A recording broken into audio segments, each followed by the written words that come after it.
Il est étonnant de constater la quantité d'informations auxquelles nous avons accès en quelques clics sur l'Internet. Cependant, malgré cette abondance d'informations, plus de 90% de la population est encore ignorante en matière financière.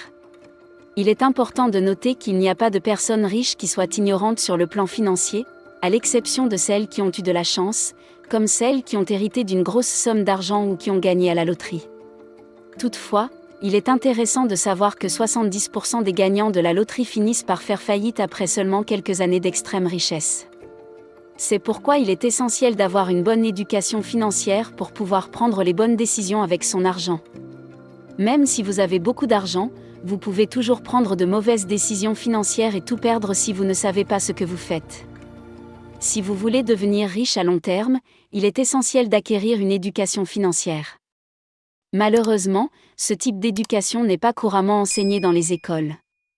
La bonne nouvelle, c'est que toutes les informations dont vous avez besoin sont facilement accessibles en ligne. Alors pourquoi n'y a-t-il pas plus de gens qui s'intéressent à la finance ? Il y a 2 raisons principales pour lesquelles les gens ne reçoivent pas l'éducation financière dont ils ont besoin, bien qu'elle soit extrêmement bon marché, voire gratuite dans certains cas.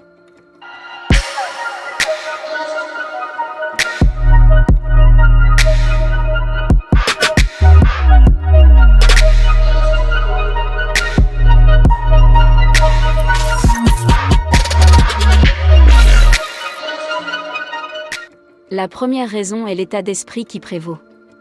En réalité, l'éducation financière n'est pas largement acceptée comme étant la norme. La plupart des gens propagent une mentalité de pénurie, sans le bon état d'esprit, il est difficile d'attirer la richesse. Par exemple, les parents disent souvent à leurs enfants que l'argent ne pousse pas dans les arbres et que l'argent est la racine de tous les maux. Ces idées fausses empêchent les individus de prendre les mesures nécessaires pour réussir financièrement. En outre, une idée fausse très répandue sur les dettes les présente comme intrinsèquement mauvaise. Pourtant, si elle est utilisée correctement, la dette peut être bénéfique. Le problème est que de nombreuses personnes n'ont pas reçu d'éducation financière appropriée, ce qui les conduit à diaboliser l'endettement.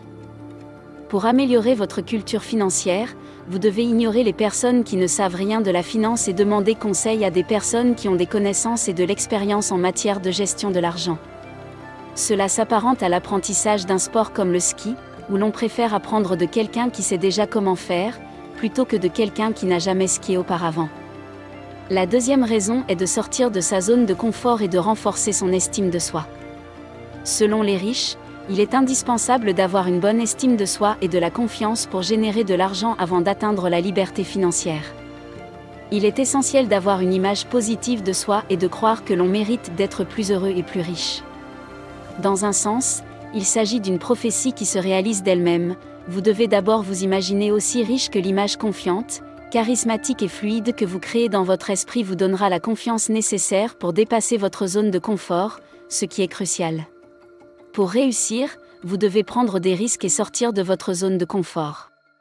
Par exemple, si vous souhaitez créer votre propre entreprise mais que vous ne disposez pas des ressources financières nécessaires, vous devrez peut-être contracter un prêt et vous endetter, ce qui met beaucoup de gens mal à l'aise.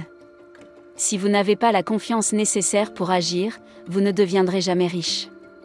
C'est pourquoi, avant de se lancer dans l'éducation financière, il est essentiel de travailler sur son estime de soi et son état d'esprit par rapport à la prise de risque et à l'échec. La confiance en soi vous donnera le courage et la résilience nécessaires pour prendre des risques et réussir sous pression. Maintenant que vous connaissez les raisons du manque d'éducation financière et son importance, il est temps de se plonger dans les 4 principes les plus importants de l'éducation financière. Règle numéro 1, adopter une pensée riche. Penser riche signifie s'imaginer riche et adopter les comportements d'une personne riche, ce qui peut impliquer de vivre au-dessus de ses moyens actuels.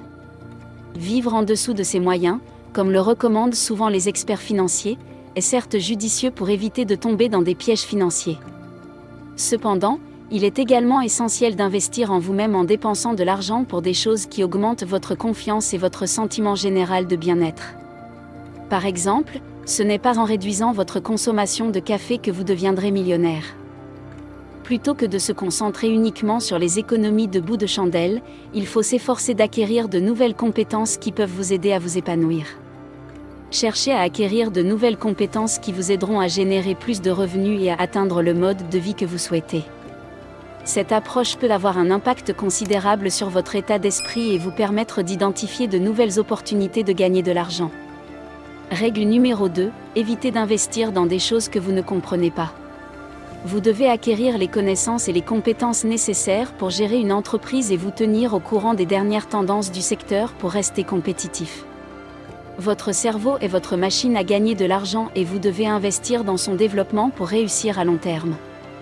Si vous possédez une entreprise, vous devez y investir de l'argent pour la développer et la faire croître, tout comme vous devez alimenter une voiture en carburant pour la faire rouler. L'investissement dans votre entreprise peut aller du marketing à la recherche ou au développement d'un nouveau produit.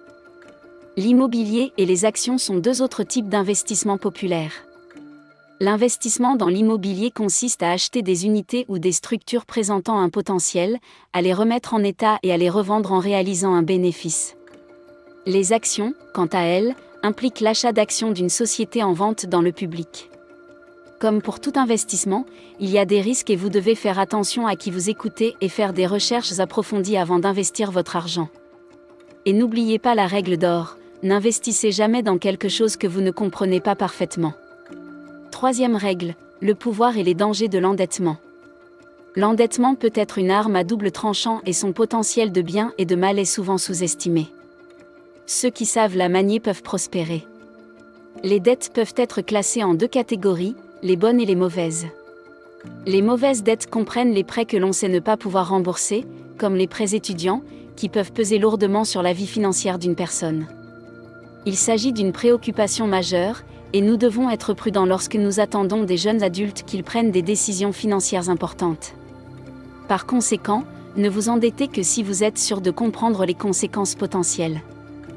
Par ailleurs, une bonne dette est le type de dette que vous pouvez vous permettre de rembourser et qui, en fin de compte, vous rapportera des bénéfices.